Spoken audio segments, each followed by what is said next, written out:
I'm raising the background value just a little bit. And the reason why I'm doing this is because there's a reason why the skin tone is so visible. There's a lot of light in the room. And compared to where it was before, it doesn't make sense that this room is this dark. Where your values were all the way down here before. This is too low. This is a mid-tone pigment value. When we're talking about a light environment, the background, the air, the sky, I mean, if the air didn't get light on it in a summer day, right, and then not in a summer day, in daytime, the sun's out, if the air didn't actually attain light, if it didn't inherit the light from the light source, we would always have nighttime even if there was a sun outside. But what the sun does is, as it radiates, it's light. As it radiates that heat, that energy, it fills it up in everything around us. Everything gets heated up, and that heat is visible. It's light. And so what we have to remember is air carries light with it. Please write that back to me. Write it down. Air carries light. And so when we have an object that is lighter skinned, and it is in a light open environment wherein the skin is very visible, this means that the air also has had some light attached to it. That the air has also inherited some of that light. Air carries light. Alright, so this is why the background needed to be lighter. As soon as we lighten the background, something happened. Something happened to this environment. The colors made sense. They fit in something. They fit in their own little world. And that's what's happening here. That's what happened before. You didn't match your skin tone, the light on the skin tone, with the value around it. Now it looks like she's in a like almost lit room. A little bit of light is shining in. You could have made half the image with like, at least seems like she's outside in a stormy day, right? It's kind of an overcast day, but it's midday overcast. Whereas before, you were forcing midday overcast light on her skin on a background that represented twilight or near dusk. All right. So what I want to do is first just address the fact that the background was way too dark. But other than that, as soon as we did that, everything made sense. The skin tones are beautiful. The values are beautiful. Everything just matches now. And because the only issue that's left behind, in my opinion, what I see, is that because the background was so light, it kind of threw off your geometric anatomy just a little bit. Because if we compare values that are above this line, so remember the sphere, right? You guys remember the good old sphere? Alright, we always go back to our geometric anatomy. Istebrak, what does geometric anatomy mean? It just means that you are finding the lowest shape, the most basic geometric shape to represent your complicated object. Complicated object can be a face.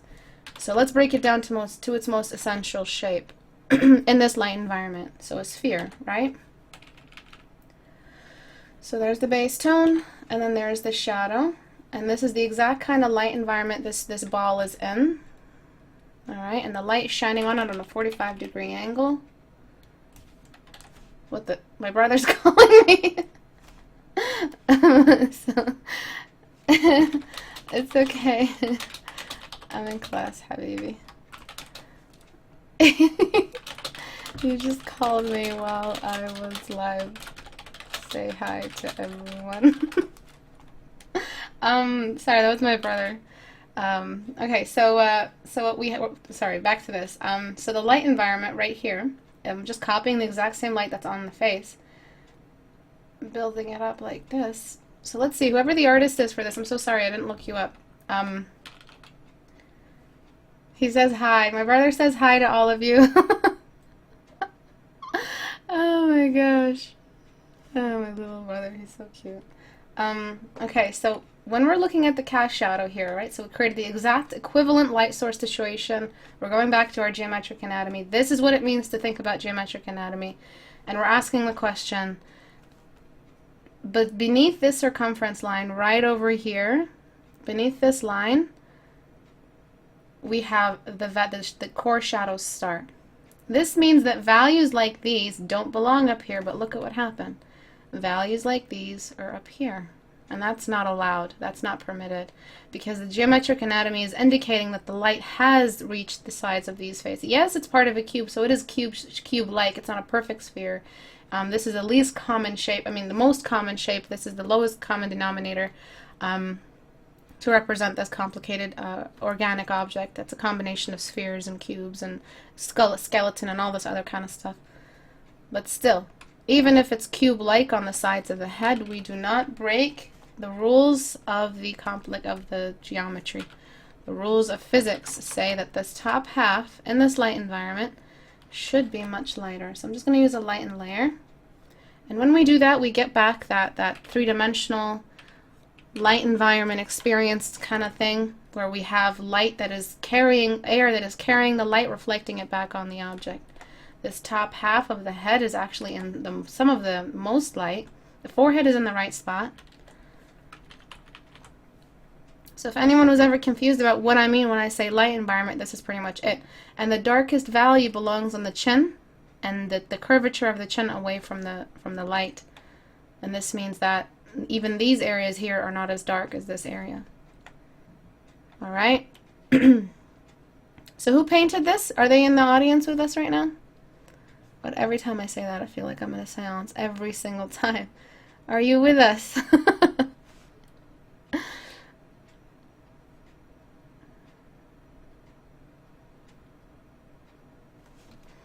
يا أخي مشغولين.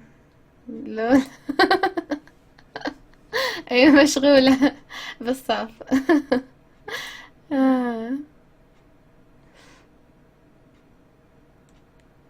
Okay, so whose art was this? Jeff. Oh, Jeff's art. Oh, Jeff. Oh, okay. All right, it's okay. He'll catch the recording because he just said he has to go, right? Aw, all right. It's okay. So right up here, I'm just darkening these, and we're slowly building like a ladder of values. So then we ask ourselves, okay, so this is the darkest value pertaining to the geometry, the core geometry, the geometric anatomy. And this is a value that belongs to the main primary light source. This is a direct descendant of the light source's behavior on this object. So, does a cavity really contest this value? This simple cavity, is it really as displaced, Jeffrey, as the lower half of this head? No, because it is still a cavity, it is still recessed, but it's not as displaced from the light source as by displaced I mean it's not as distant or as looking away as the lower half of the sphere. So this means that up here, all of this should be a little bit lighter. Not by a lot, it's still recessed compared to everything, but it does not plummet like that.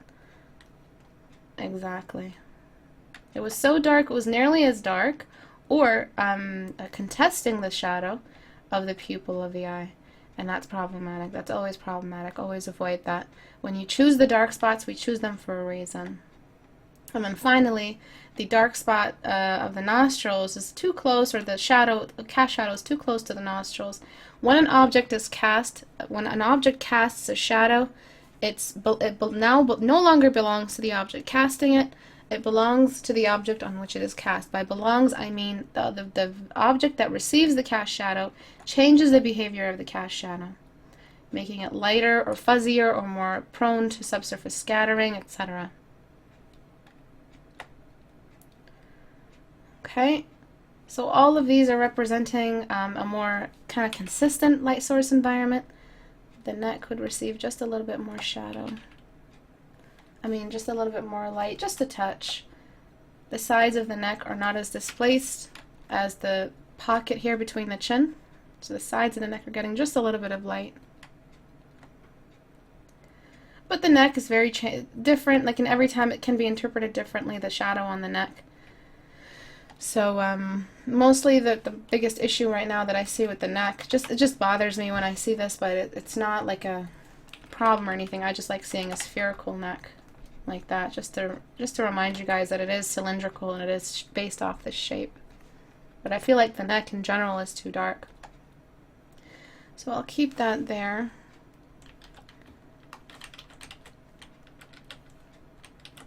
Before, after. And now we're getting that three-dimensional open subsurface scattering happening, and the part of the light that's happening, the reason why this piece here, the recessed eye socket, has to be lighter for two reasons. The fact that the skin itself is very light value, and the subsurface scattering the skin is subject to, so it's not just a light skin, its core color is light, it's translucent, it has a transparency level to it. So that's the reason why it has to be a little bit lighter. And if she was in a dark room, then the cast shadows would be very, very strong. And we would not be seeing her skin tone rise this high. We'd be seeing much darker skin tones. But because you chose that to raise the contrast this high, the background had to move up with it to match it, so that it matches the time of day on the face is the same time of day in the background. Write that back to me. The time of day on the face has to match the time of day on the background. All right? And then finally, the skin tones themselves. So you're choosing really, really muddy skin tones that, if we look at the values, I mean, they're not really, really muddy. That was an exaggeration, but they look a little bit muddy. So we look at these values, they're very, very dark. And the fact that they've stayed so orange in these dark areas is problematic. So if it was an overcast day, not only does the air carry the color, I just blew my little fact that I was bringing up, but not only does the air carry the light, it carries the color of the light too. So if it was an overcast day, then what we would have is more purple values in the shadows if it was overcast. And I still consider this overcast. So let's duplicate this and apply those corrections. So what I usually get is let me just get a color layer going. Color. Okay. Sorry, I'm just keeping everything open. So let's grab this color. I usually just grab the color that's in the area that I want to change and then shift it down to the purples. Shift it down all the way to the purples, and I need to go even darker because it's not purple enough. The red isn't providing enough purple. They're just really, really dark values. You're choosing stuff on the edge of the values. This is a really dark skin tone in right here. This is a really dark skin tone for skin. Really, really dark, almost a pigment drop. So I'm going all the way into the purples, going into a new layer, lowering opacity, and just introducing that purple in there. That's the only way I'm really going to make sense of this kind of light environment. And all that yellow on the skin, Jeff, is also a reason to bring in this purple. We can't have warm shadows. That's it. That's the rule. There's no such thing as warm shadows. Sometimes you can do this stylistically. Sometimes around a cast shadow there's a little ring of saturation that can be warm. Sometimes we have a massive orange thing beside that shadow that's causing the reflection of the color. But essentially shadows just don't have enough light in there, nothing to feed that saturation, nothing to feed that warmth, and what's left is the only color that can exist in that value, which are the cools, blues and purples, mostly blues. So I'm bringing in this purple here on all these cast shadows. I'm doing more than I need, and I'll just erase away at a later time. Throwing some more purple. You don't really notice the purple at all, but it's definitely creating this nice contrast. And then because it's a let me see, someone's asking a question. Is that why when you critique a lot of paintings, one of the first things you correct is adding a color wash, the color being carried by the air? Yes, exactly, Alyssa. That's exactly what I mean. So when we have, what's this person NimW doing? Why are they being banned like this? Are they being inappropriate? Or not staying on topic? Please stay on topic or else my mods will silence you. I'm so sorry. But yeah, because it's I don't know what I was saying, but because, yes, exactly, that's what I mean, Alyssa. The color wash is one of the first things I correct, because when we have an environment of any kind, we consider that the environment comes first and then the character. So a lot of you choose warm skin tones and then you think the environment has to be warm because of the warm skin tone. That's wrong. That's wrong, wrong, wrong. If you are in a pure midday, sun is out, no clouds, everything is saturated, at that point everything can have its own separate saturation. But if you're in like an overcast day, or if you're on the dark side of a mountain or something, everything will be dominated by that wash, which is the blue, which is the lack of light. So the next thing I would do is in the new layer, sometimes I use soft light for this, sometimes I use a normal layer, it really just depends. I bring the actual color of the sunlight. So the actual color of the sun, what is it? You bring in a no man's land value on really low opacity. And you throw that pure white. This is what it looks like, guys. This is what that value looks like. Right here. I'm going to make it even more yellow. I'm going to shift it all the way up to yellows. And this is the exact color I bring in. So it's not so much a sunlight color as it is the exact ID of the light value on the skin. So opacity goes all the way down. And I'm just tracking down every high point, and that's what gets the skin tone. Watch what that does, you guys. Isn't that beautiful? It's like suddenly the light is a real part of this painting. That suddenly the light belongs here. The more you forget about the light, the more your paintings will suffer. You won't actually have that three-dimensional look. And by 3D, I mean open space. By open space, I mean air that fills that open space.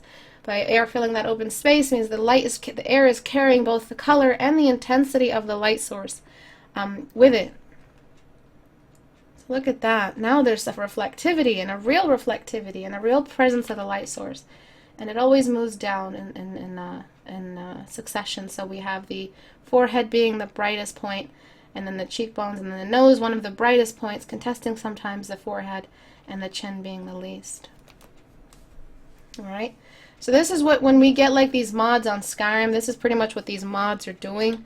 When you're making Skyrim look more realistic, you're pretty much just bringing in translucency, you're bringing in atmospheric fade, you're bringing subsurface scattering, you're bringing the presence of the light source. That's pretty much it. When they make stuff realistic, they're just bringing in these exact units. And that's pretty much what we just did. We just modded your painting. So we brought in the purples, we brought in the presence of the light source, and that's it. Okay, so these are the things we think about when we try to make our paintings more realistic. So before, and then the full before, and then the full after. Okay? I would just shift this whole thing. Like, this is one thing that I usually sometimes do. I just shift the whole thing into some reds. I do this sometimes. Sometimes I do this before merging down the highlighter and the purple. So before I shift down merge down the purples and the highlighters that I just added, I just sometimes do this. Just more red is never a loss. You had a little bit too much orange, considering how dark a value she was. So when we paint skin tones that are a little bit darker than usual, she looks like she has an olive skin tone, maybe Italian, maybe more south than that. And when the darker the skin tone we have, the less orange we have in it, period. We just have a more grayish, grayed out, purpley touch to it. Even Middle Eastern skin types, even African skin types, we have these real purpleness to it. So she's not fully Caucasian, really fair skin type. It's a very medium value, medium dark. So that's why I shift it over into the reds. And that's a small little change, but it's something that I would do. And then bring the purples in, and then the reds in. And this is the change. It was a little green, can you tell? It was a bit too green for a skin type.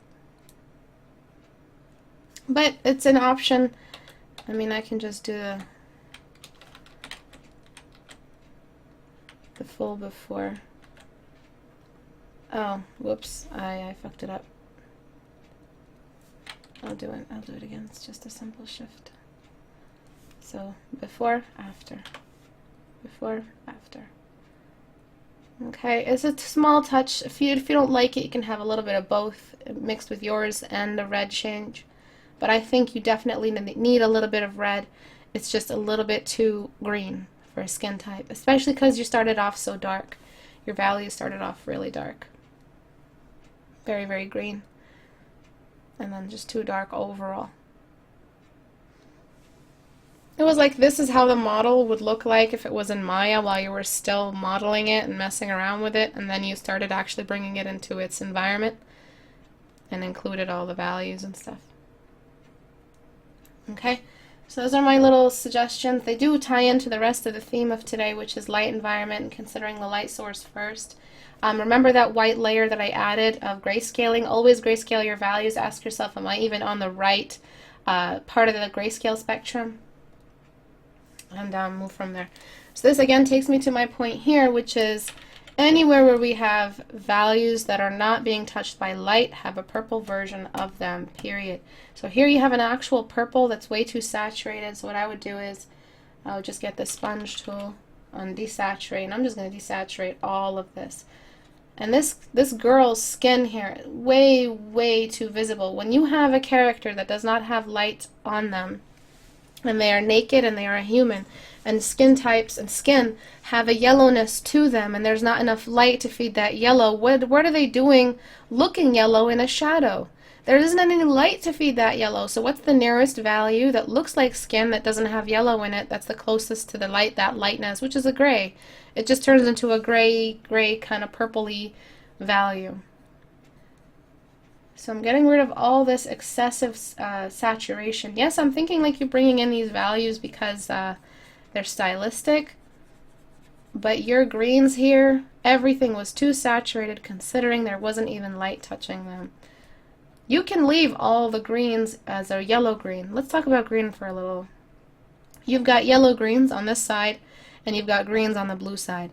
But you've got green from here to there. Squint your eyes and just take a look at how much space green actually takes up on this color map. It takes up more space than blue. Alright, green is a massive color, and green is the best in color in my opinion because it still has this beautiful saturation even in its values, even in its dark values. So what I'm doing now is I'm going to make a yellow version of the green under the sunlight and a blue version of the green in the shadows. It's still going to be green, it just needs to be more green. More blue, sorry.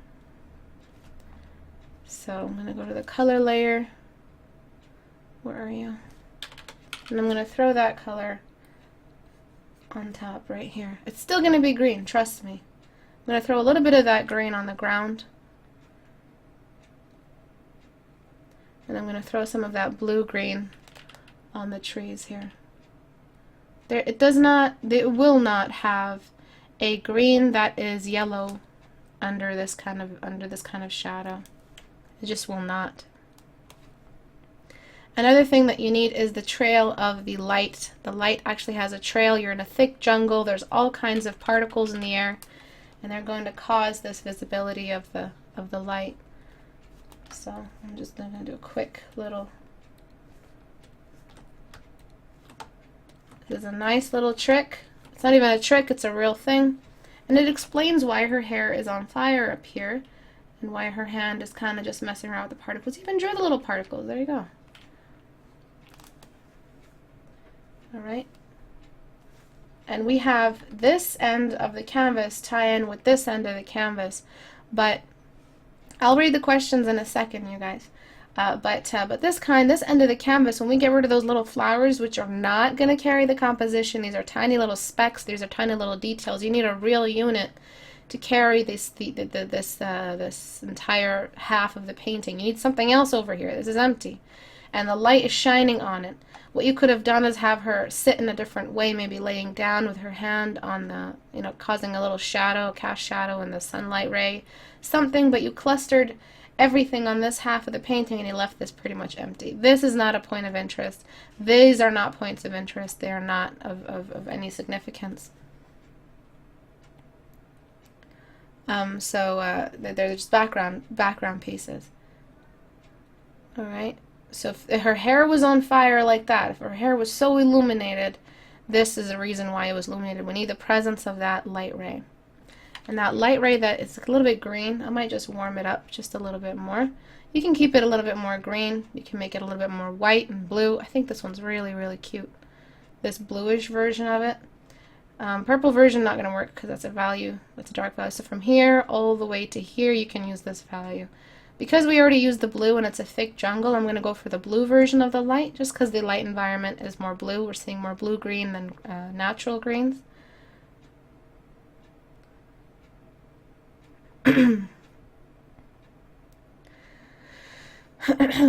Alright, so I'm sorry, I'm just thinking about all this. It takes a lot of thought. I might warm up the value just over here. I'm going to get the dodge tool. And I'm going to just raise some of these into a bloom, ever so slightly. Some of these greens are going to be a little bit more yellow, and they just turn into a pure white. And it's working like a step, right? All the way until we reach her head. And really, her hand would not be, you see, we think about the light doing this. Her hand would not be under that light. It just doesn't feel like it's consistent. I feel like the light is moving in a straight line. This way, if you can see that. So her finger wouldn't really reach it, but it's okay. It's a tiny little tiny little misstep. And it's up to you if you want to keep it. Now we're going to talk about the background environment, like the value of all of this over here. It looks like a very, let me tell you something about green. Green is a very, very fucked up little color. But green can represent goodness, and it can represent evil so quickly at the slightest little change. This value you chose in the background, just letting you know, industry-wise, by use through Disney and DreamWorks and other units, when you use this kind of green, you're basically saying death. Alright, we see this kind of green to represent ghouls and monsters and ghosts. This has just, I don't know why, but the color has been used in history and animation and design. This value, this green right here, is not a happy green. Alright, this is not a happy green. You can use it stylistically in prints and other stylistic, cartoony color choices, but from Scooby-Doo to League of Legends, this green is used for ghosts and ghouls. We just don't use this green. If you want to paint a background, an eerie, swampy color background, you can use this green for the background. But just simply remember that green does not do well. So again, let's find the accessible version of that green. Get that atmospheric color of the jungle and just toss it in the background. It'll make for a more happy looking, or at least healthy looking environment. And will not make it look like she's about to get abducted by an alien. Even the color of aliens, like even remember back in the 90s when they used to draw aliens, they just had that green do them, right? That green doesn't just belong in the sky, it belongs in these trees as well. Anything in the background gets that green. Yeah, the slimy green. Thank you, Jeremy. Okay, and then I'm going to use a little bit over here.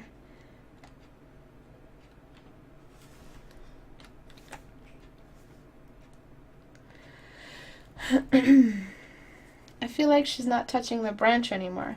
Oh, that branch is in the foreground, is it? I thought it was in the background. See, I didn't even understand what was happening here. That was the problem.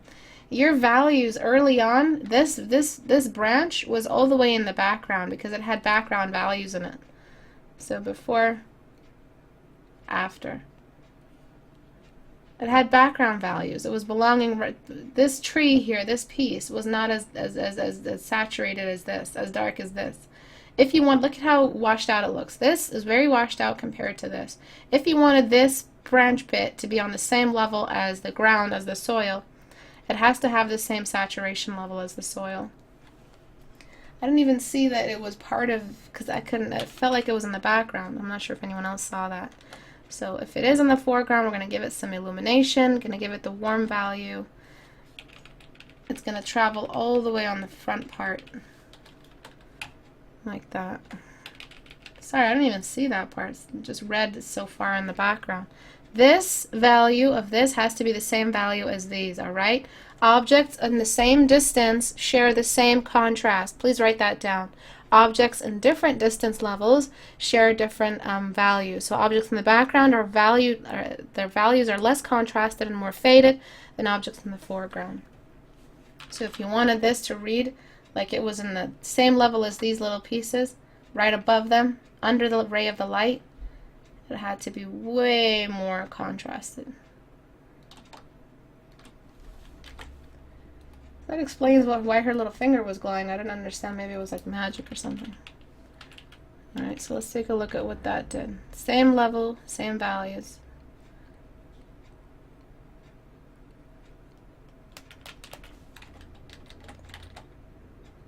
Can't be as dark as these. And I'm just going to desaturate some of this and make these shadows blue.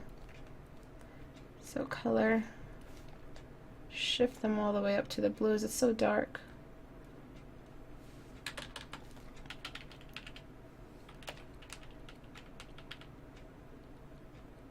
So that's how you make objects that are in the same distance level have the same, you know, actually look like they're in the same distance level.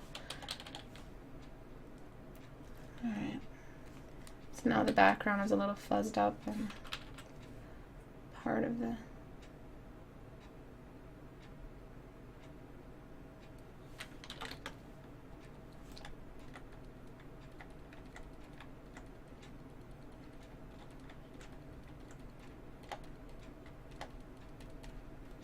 Okay.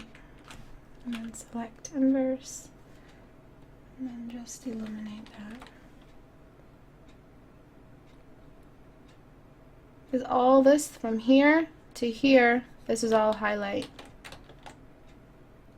on the front piece.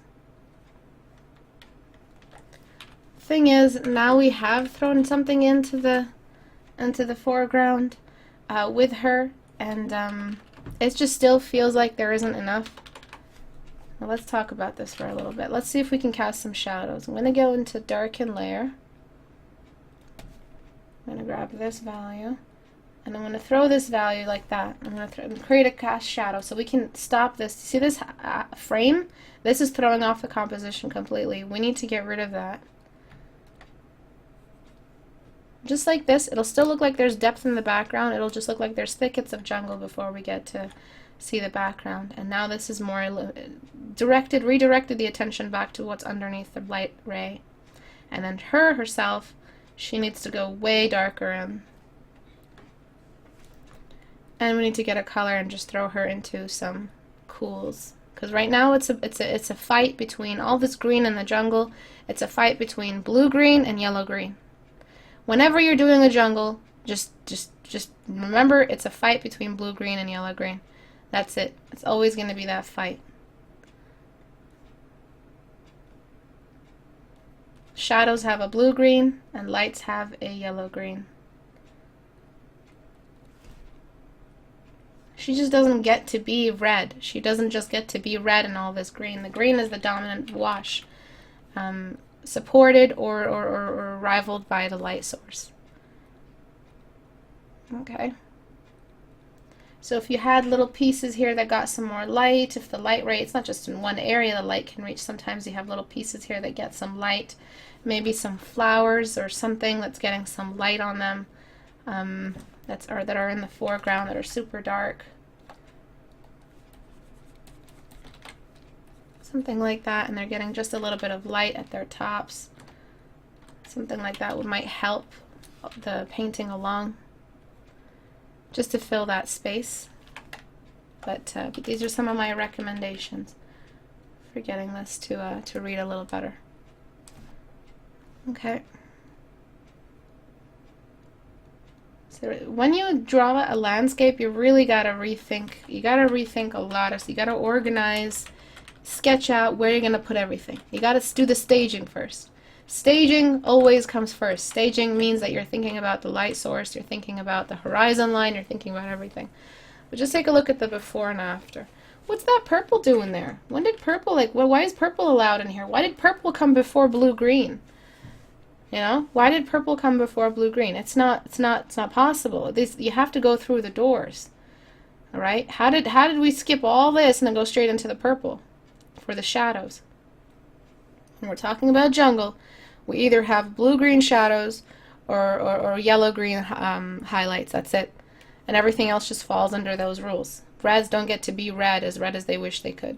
It's a jungle. The green came first. We still see her hair as orange-yellow. It's fine. Everything's still working. But now the environment has come first. Now you actually have illuminated the environment. You haven't just added singular, separated instances of saturation and pigment. Stuff like this doesn't read, stuff like this doesn't draw people in. This is when you cast shadows and you have beautiful indications of light source all across the painting. That's when you really draw the viewer in. You make them think, wow, this place is a real place. I can go there if I wanted to. Look at that. Just look at all the physics that's proving this place is real.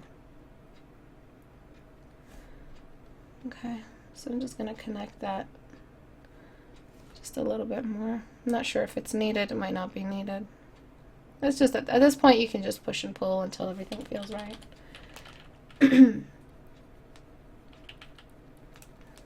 Okay, and there's a reason why these little particles are visible. Before, you didn't have enough value everywhere. You went from bark value, look at this, bark value to particle value.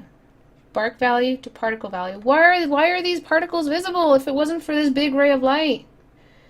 So this bark can't be as saturated or as dark or as whatever as before the light shone on top of it. The light diffused the bark behind it. Light is life, exactly. Let there be light, guys. Let there be light.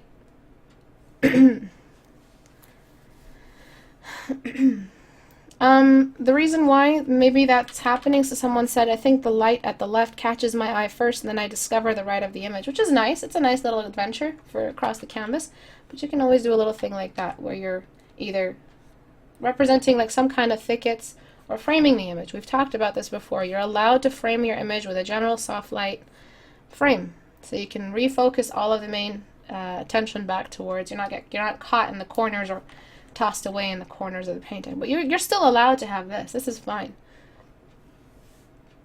This is just an option. And the art god said, no light, no form. Alright, so any questions? If I missed your question, please ask it. Make sure you write my name so I can catch the question. Or else it won't get highlighted. It'll get lost in the chat. Check my text real quick. I'm joking. No, I'm really checking them. Go ahead and ask your questions, boys and girls. Check my Instagram. A couple likes. Thank you. Thank you. Go ahead and check my Fitbit. How many calories did I burn today? Well, nearly 2,000 calories. That's what I'm talking about. Hells yeah. Go over to Raindar. We're looking at any rain today. Alright, there we go. I was wondering what you think of Drawbox.com. Drawbox for beginners. I have not looked into that, Judy. I'm so sorry. What time of day would you say this is? Midday, near like the lower half, the far half of the day. The dark half of the day. The sun is not coming from above, it's coming from half the horizon. And it doesn't look like it's winter time, so it means it's sunset time. Is it okay if I send you memes on Instagram? Sure, I love memes. What challenge to do after the front view portrait? 3/4 view, Thea. How do you decide the light environment color? I'm a noob when it comes to colors. What is the most important thing a beginner should know? The time of day makes you decide the value of the environment. Usually if it's a perfect day outside, there's a little bit of blue and everything because the sky is blue. That's typically what you go through. There isn't a day when it's just pink outside. It's either blue, orange, or navy for nighttime. That's it. And that really, really bright yellow blue, that's beautiful blue in the skies on midday, like this kind of blue, means that there's enough light outside for some real saturation. Everything just gets a little bit of saturation. If the sky is this color, the yellows will be purest yellow, the reds will be nice and red. Everything will have a touch of blue on it. There is a blue filter and everything. And we see the world through that value, so you know that's what we're looking at when we think about daytime. If the sky got to be that saturated, if the sky is this dark, trust me, I'm telling you, no value. Greens are not going to be this green, all right? Greens are going to be down here and towards the blues. Trees are not going to have these super greens in them as they would in a daytime value when the sky is this color. All right, and the sky does reach like this color. So bright out, it can be this exact color. The clouds are white and all that. So that's the extreme. And then the opposite of that is while still in daytime, is the overcast gray and everything is desaturated. And there's a pastel version of every color that's cooled with a purple blue. Purple, blue, gray. What part of the body do you struggle with the most? Probably hands. Yeah, hands and feet. This looks more like a forest than a jungle to me. What are the differences between jungles and forests? This looks like a jungle to me. I don't know why, because probably this thick piece right here. A jungle just has more overgrowth, where a forest is a little bit more empty, I guess. A jungle is more, you can have a forest in you know, the Arctic Circle, but a jungle you can only have it on like equatorial, lower than equatorial, or above equatorial by a little bit. So just really, really humid areas like the Brazilian jungles or the Amazon jungles or something like that, right? Is there a real place called the Amazon jungles? I'm just thinking Amazon jungle. Amazon rainforest. There we go. Okay, so they're just usually like equators and stuff like that. On the equator, sorry. Really, really overgrown. Lots of really, really old trees. Everything just looks like it's furry with... There's naked people on this search. So that's why I kind of read it as a jungle, because everything is just so mossy and humid looking. But a forest, you can have a forest in the winter time and stuff like that. So they can be a little bit more naked. What part of the body the composition feels wrong? That I can't go into. Then I'd be, getting into more and more detail. I can only just talk about color wash and these atmosphere and the light. There's only so much I could cover in a short amount of time. Composition wise, if you wanted to correct it, like I said, you could push her a little bit over to the side. It just everything feels like it's on this half of the painting, and here it's just empty. So you could have done something. I did talk about that just a little. Stop checking your social media. Just wondering, what do you digitally change a sketch into a 3D image? How do you digitally change a sketch into a 3D image? What software is the best to use? I have GIMP 2 and Paint on that. I think Photoshop is really good. You can separate your lines from your background when you're doing a 2D sketch. You select all these channels and you just delete all the white, leaving behind the value, and then you have your lines separated from the background, and then you can just start painting after that. There are so many tutorials how to separate whites from your sketch, how to separate background from sketch on YouTube, and some people go really, really in depth into how to do it on Photoshop. Is it possible for you to show us reference examples of the different times of days? You can just Google it. You can Google like daytime. I mean, there's some people that take photos of the same place over different times of the day. You can try that, and you can have a look outside yourself. So just take a look at what greens look like on a tree, and then just keep checking it every 3 hours and just take a look at what's happening to that tree color. That'll really give you an idea of how you need sun to saturate. So that's basically the rule. The higher the sun is, the less obstructed the light is, so it's not overcast, clear day or partially clear day, the more saturation you'll have, the more brightness you'll have. So brightness and saturation goes up. When saturation goes up, it doesn't just go up and leave brightness behind. You need brightness for saturation. They go up hand in hand. This is a refreshing stream compared to the softer critique streamers out there. 10 out of 10. Thank you, Flashbang. Clouds are white. Well, all of this is over my head, but I just wanted you to know I love your videos, especially how to draw better, how to study ones. Please never stop. Thank you, Judy Hops. So if it's only navy, orange, and blue for light source stuff, what does the lavender thing do? Is it kind of like a blue? I don't know, I'm a beginner. What do you mean lavender? Like if you had a lavender flower, what does it do in a jungle? So if it's only navy, orange, and blue for light source. Oh, like times of day. What does the lavender thing do? Oh, that's just like sometimes clouds have pinks and purples in them, but that's still dominated by an orange sunset environment, because the lower the frequency or brightness, sorry, of the light source, the more of the colors of the rainbow that are accessible, that are slightly above or below blue. So if we don't have pure color, if you don't have pure light source in the day, the highest, strongest light source, I believe, I'm not sure, is blue, the strongest version of that, the highest energy. Like as in blue stars have the highest amount of reaction in them, and they're the youngest stars, the most powerful stars. The smallest stars are the blue ones, the cooler ones, and the light yellower the star, the older the star.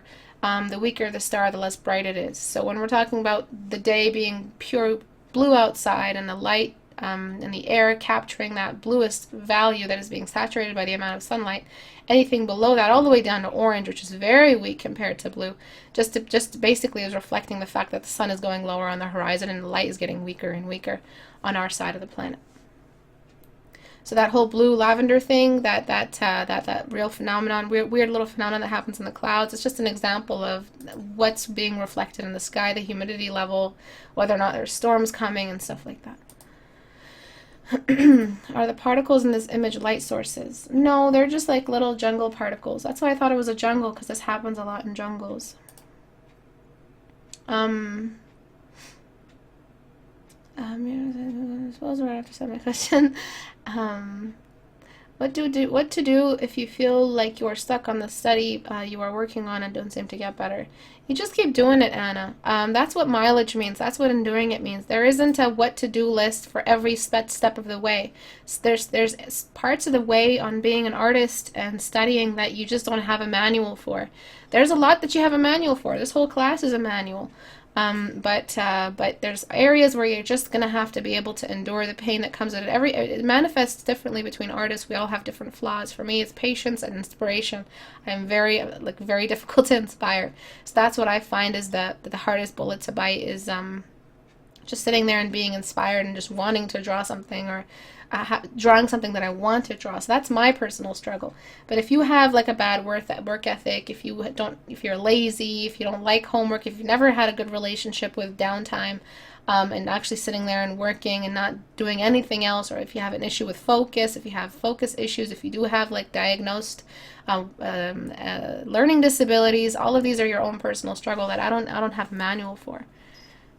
All I can say is there's a great degree of this that you're going to have to endure on your own. I'm so sorry for saying that, but I would have to look at your, work habits specifically to come up with an accurate diagnosis.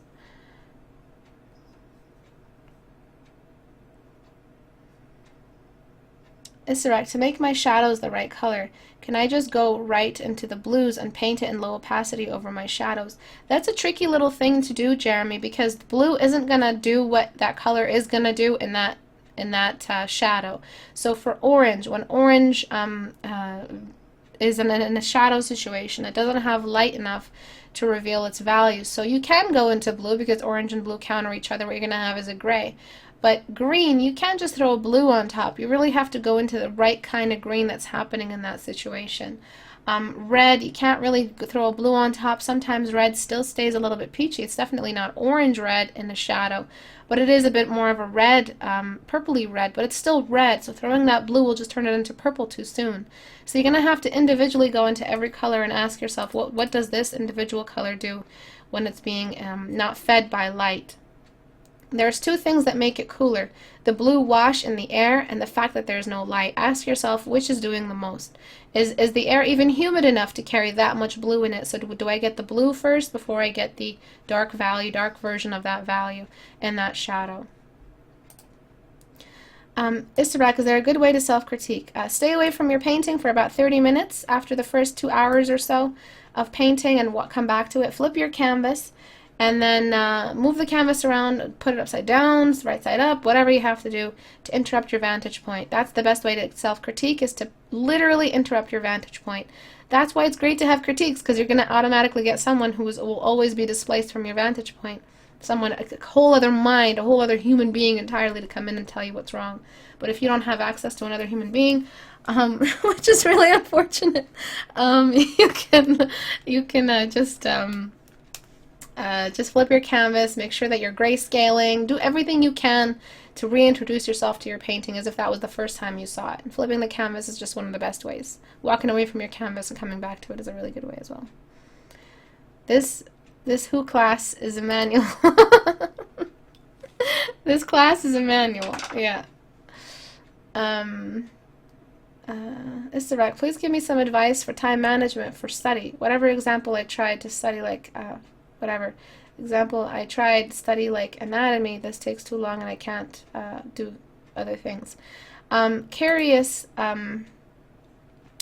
I manage, again, that's every person is different, so it's hard for me to give you to manage your time or tell you how to manage your time. I don't know how you do your time, but if you're spending a lot of time, like at least 3 hours to 2 to 3 hours a day gaming, and you're putting that ahead of your study time, don't expect some results. It's like someone who's working out. They eat a donut for the morning and a big cup of coffee full of milk and sugar, and then they have another little and they have an apple, and they say, oh yeah, well, why am I not losing weight? And then they don't even work out, or they work out for 5 minutes and they break a sweat and they're like, why am I not losing weight yet? You're not actually putting in the real amount of time. Like, if you're not spending time and a long amount of time, I'm talking like 2 to 3 hours a day on your studies, just doing whatever, let yourself suck studies, grayscale studies, yeah, everything. Full masterpieces, for the love of God, just do anything. Just remember that masterpieces, because they show you only your mistakes. That's the only thing they're good for. But as long as you're spending more time in the day on your studies than you're doing with play, and if you do have time and you're using it on games, you're not really benefiting yourself. So that's all I can say about time management. If you wanted to make art the most important thing, you would find time for it. Nobody can tell me right now, none of you here can tell me they don't have time for art, don't have time to pursue the thing they love the most. No such thing. If you had a kid, what, are you going to just let the kid starve because you don't have time? Let's say that you all had a kid just now, right? You just had a kid, you made some bad choices, and you had a baby. Are you guys going to just let that baby starve because, well, you don't have time? You're going to make time because that baby needs you to make time. So just imagine that art is like that baby. You need to nurture it. You're going to have to force yourself to make time. Tighten your belt and make that time happen. Don't tell me you don't have time. All right, so let's move on to something else. Good job on this painting. Beautiful job filling up the canvas from corner to corner. Just remember, your light comes first always. Okay. And I'm not saying like having a baby is bad choices. I'm saying some of you are like 12, right?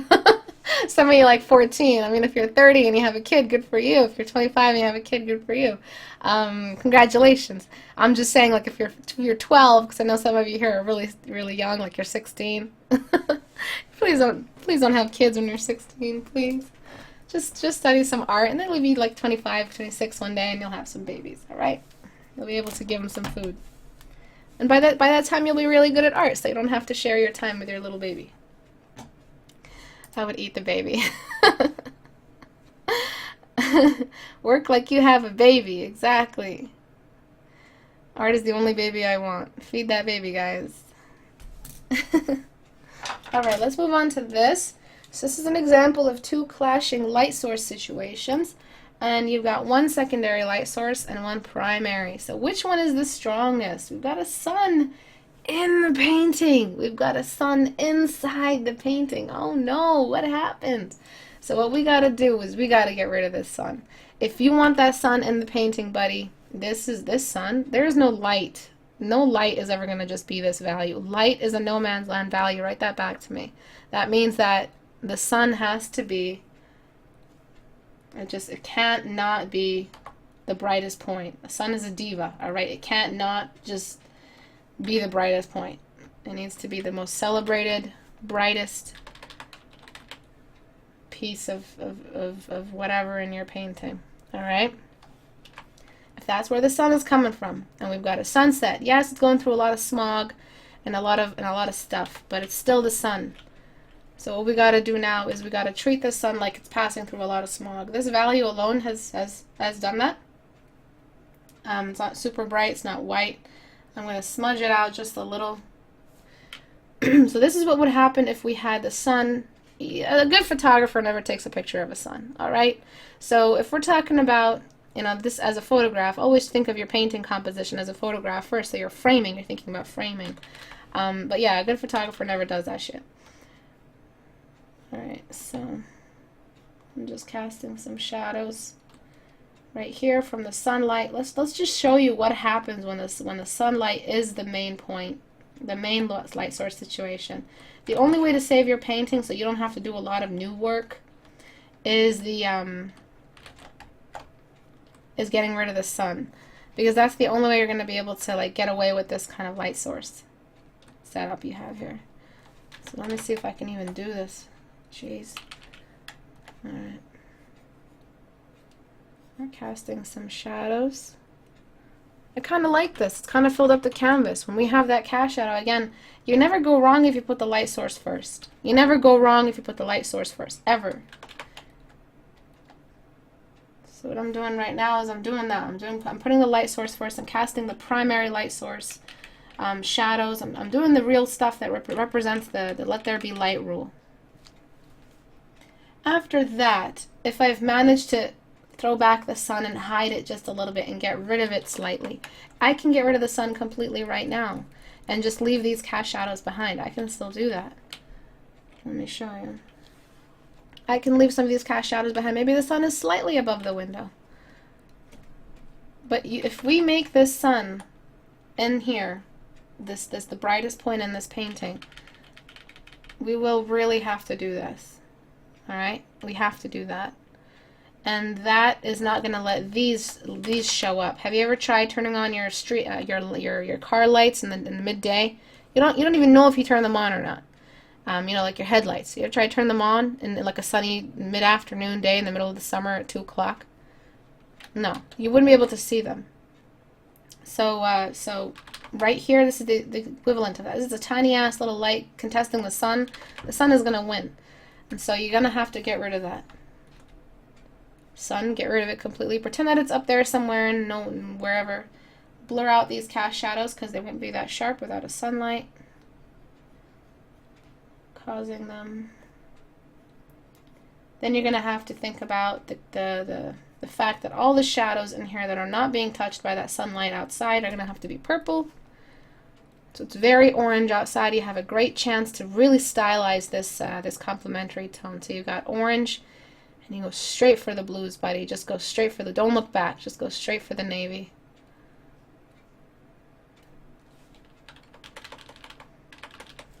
Let me see if I can do this properly.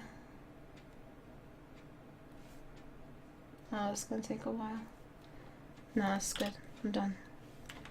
Oh, I exaggerated. Like, I'm like, this is going to take a while. I'm just done. That's too bright. Jesus Christ. Alright.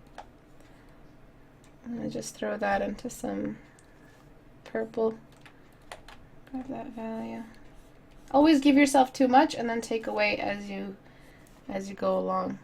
But anywhere that's not being touched by the light of the outside world is going to be a little purple.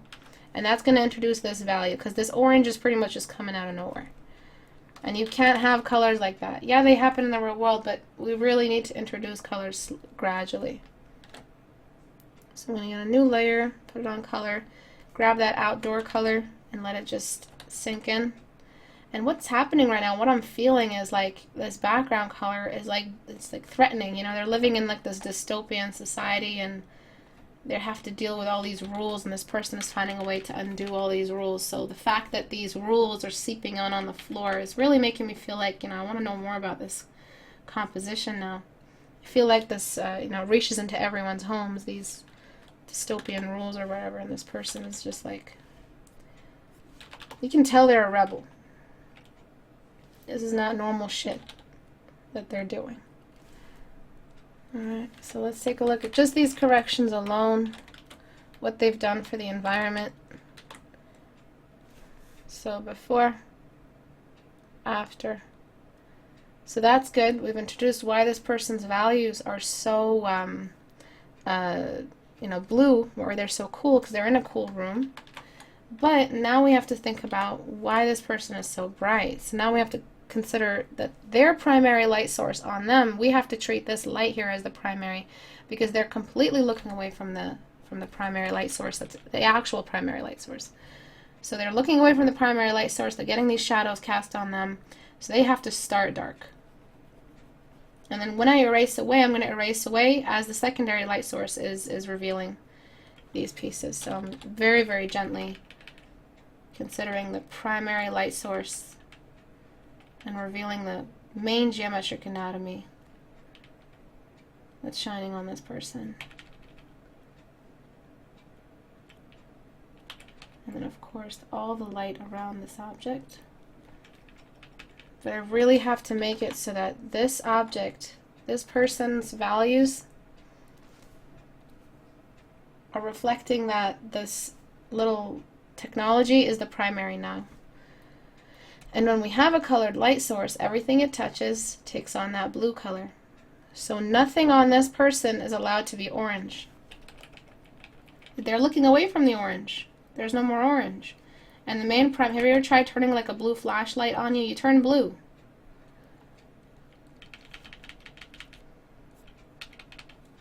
Okay. So there's no more chance to be orange for this person. They have to have all of the blues given back to them. They can't be as bright as all that. They have to have some darkness on them. And only some of the areas that are being illuminated by this like technology or Getting those little pieces of light on them. They're wearing goggles that are reflective. They should also be reflecting that light.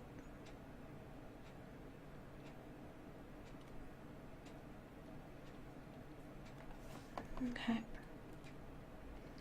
Merge down, merge down, merge down.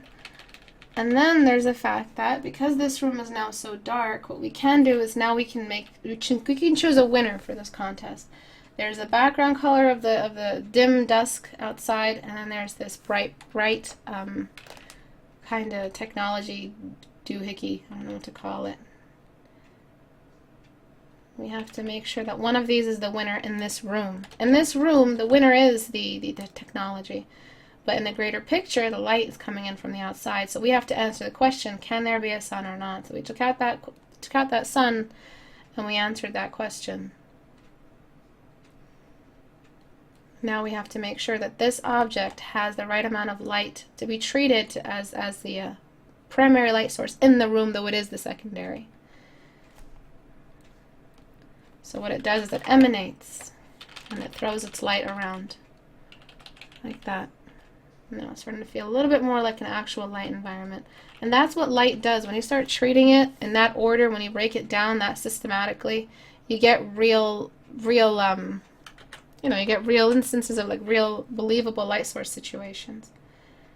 The problem is that you've got that sun outside that's causing all that problem, causing these issues. Okay, so what I'm going to do first is I'm just going to... It's very, very stylized, and that's the only way really we can get away with this specific composition. You've already put so much work into it, it wouldn't be ideal to get rid of it.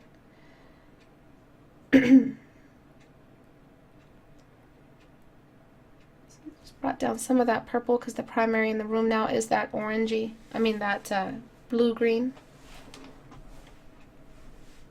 And that blue-green is diffusing the cast shadows of the primary on the floor, casting more shadows off the knees.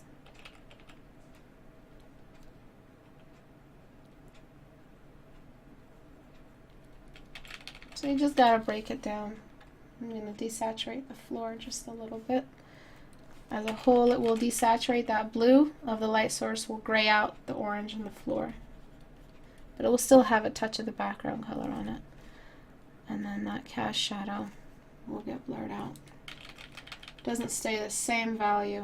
Doesn't stay the same sharpness all the way around. Smudges out. Cast shadows get fuzzier the further they move away from the object casting them.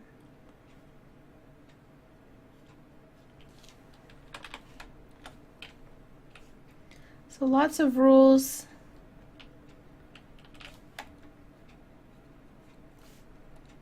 But if you break them down, primary to secondary, and then the object and how it's affected in the room, and what comes first and what comes last, then you'll have a much easier time dealing with how to break this down. And then finally, I'm going to zoom out, one big zoom out, and I'm going to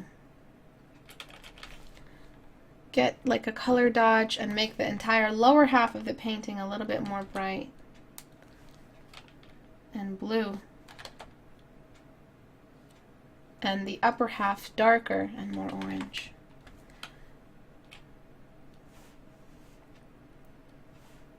So multiply light to it. Okay, so you would see what's happening. We're creating that emanation of light out, and we're not making the primary so important anymore.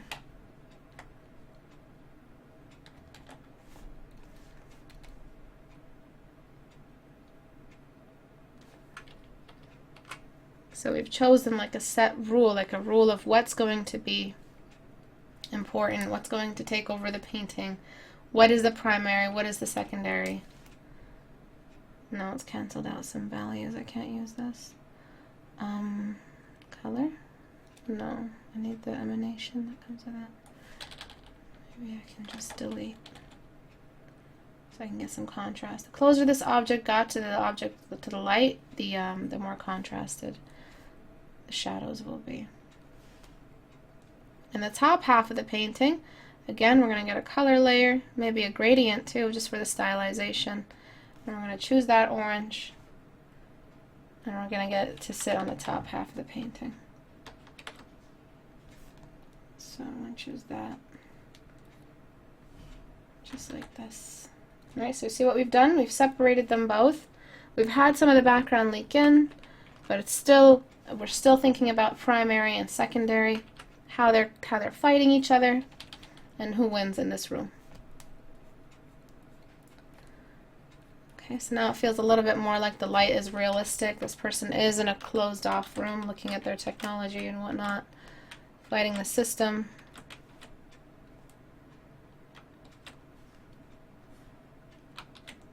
Before, after. Alright. So now you've added to the mystery. It feels all matrixy and stuff. And we've cast some shadows. Two dual shadows. Because there's two light sources fighting each other. And that's why I said, you know, it's a little complicated because you threw that sun in the background, man. If we kept that sun, this wouldn't make any sense at all. None of this would make sense.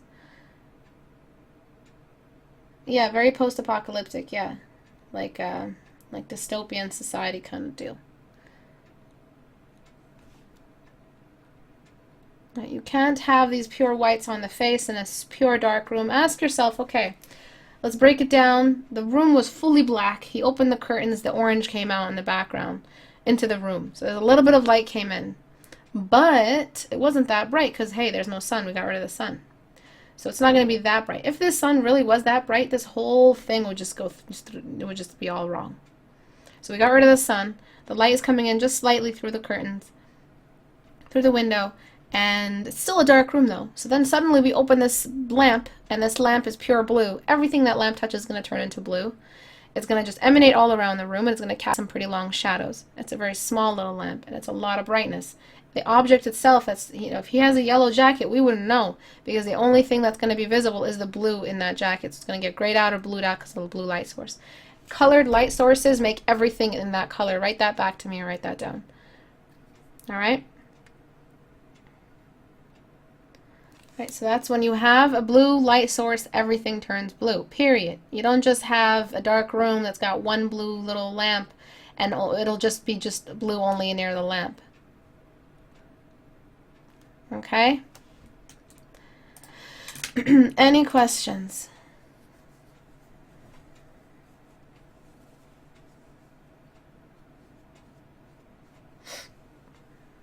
I think what throws it off is the window. Yeah, I know, but it's nice having the window in there because then you can still have the window in there because then you can really show, like, you can tell a story. I like the window.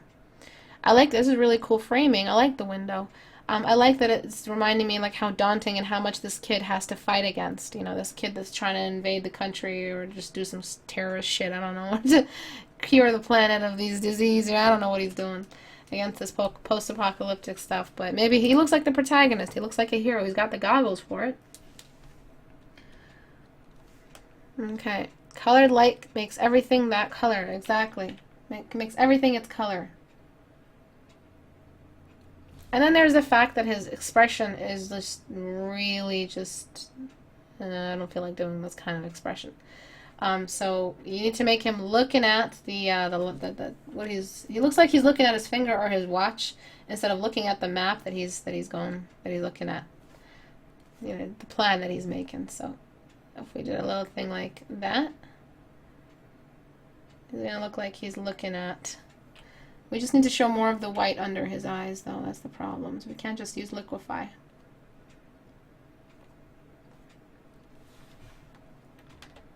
See how down he was looking. And, where's that?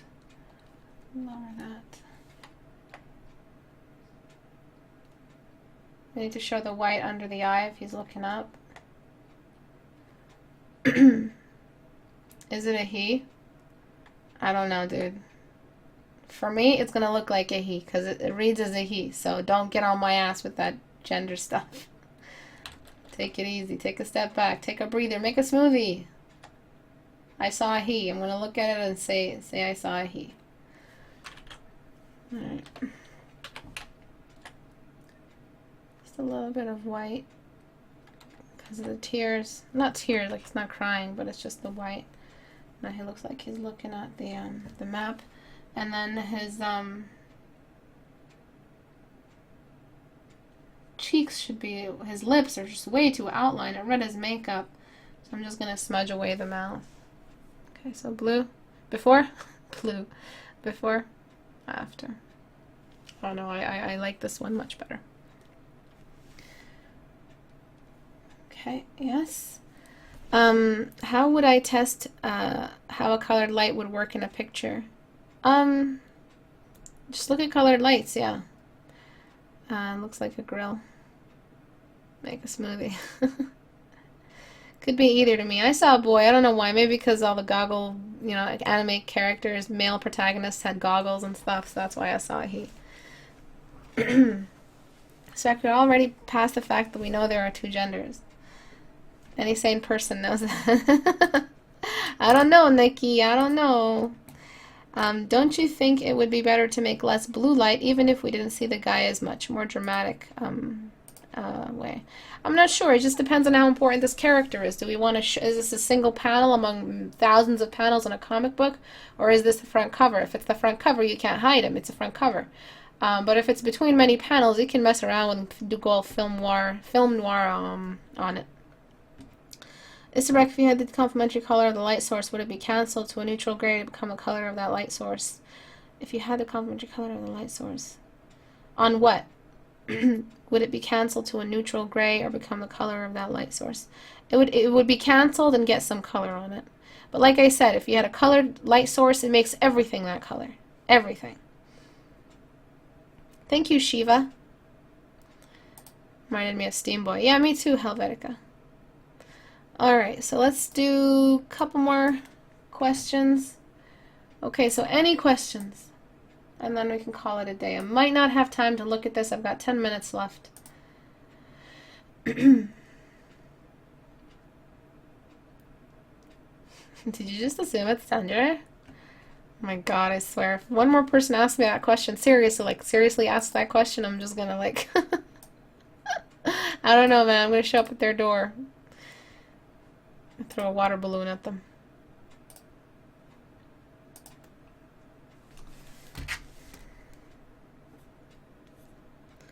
Just get some water balloons. Just throw it on people.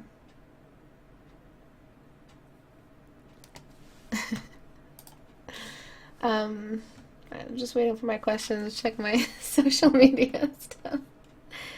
I got an email. From who? Oh, Patreon. Thank you. Let's check WhatsApp. What's up with WhatsApp? Nothing much. I'm going over to Instagram. Oh, 3 followers. Thank you. I'm just gonna go over to my art feed. Oh wow. Oh, that's nice. That's a really nice painting. Oh my god. If you guys could see it. Wow, the framing, the colors. Oh my god. I wish I could actually show you guys this, because it's like a perfect example of what I'm teaching right now, the values and everything. Let's see if I can find it. Cab EDC. Instagram.com/cab_EDC. Yeah, I was looking at this right here. This was on my feed. Just take a look at that. Monochromatic, except for the little lights, secondary light source that are emanating the brightness, and they're yellowish. They're not even orange, because this blue environment doesn't allow an orange much. It just allows like yellow to come back through. So it takes the oranges out of the light source. Look at that. It's monochromatic. It looks so pretty. It's really nice. It's a good painting, guys. And it's monochromatic. The value comes first. The light source comes first. Always, always, always. And depending on the time of day or the brightness of the moon outside, that's why we have these no man land values here. The moon must have been just above. But nothing is spiking out of the ordinary. This side of his face isn't even visible. It's fully just drenched in shadow.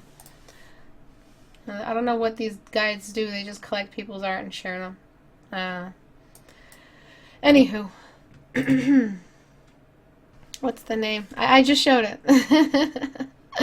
I'm just teasing you guys.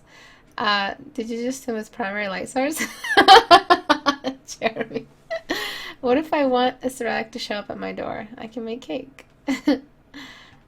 Can you teach us about Fresnel effect, please? I'm not sure what that is. I think I know that by a different name. I've heard that before. Alright. Image. Yeah.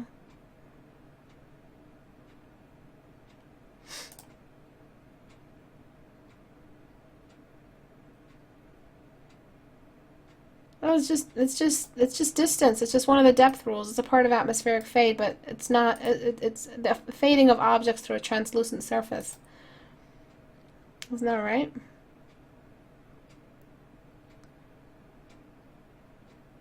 It's how reflective, right? Is that how like transparency is seen across distances?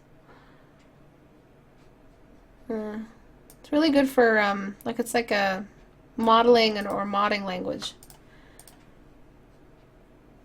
What if you have two different colored lights? If they are both the same size, share them equally in the environment. Yes, you do. Yes, you do, yes. You share them equally. So if you've got one blue light and then some equally strong secondary light moving from the bottom, if they're both beside each other, that blue and that blue and that red are going to mix into a purple if they're beside each other. Yes, that's not a very good composition, that's not a very good choice, it's not a very mature choice from a designer. But it's good to have one blue light on one half of the painting and blue on the other side of the room or other side of the painting. I mean, purple on the other side of the painting. That way they can clash and create nice little rim lights, revealing the value in that dark environment. But it has to be a dark environment. It really wouldn't make sense to have blue lights and purple lights. Nothing you make, no man-made light is going to be stronger than the sunlight in midday. That's it. That's the rule. It's got to be dusk or night for those secondary colored lights to show and make sense.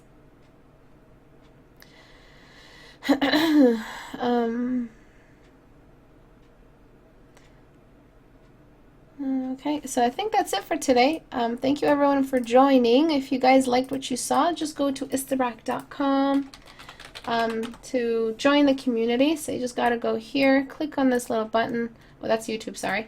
Click on this little G+, and then just join the community. This is where I choose stuff for Critique Hour. I will be announcing the winner of the tablet contest. It's not really a tablet contest. I mean, like, I'm always referring to it as a contest. Might as well just call it a contest. But it's a scholarship. I will be announcing them very, very soon, and they will just win a bunch of stuff.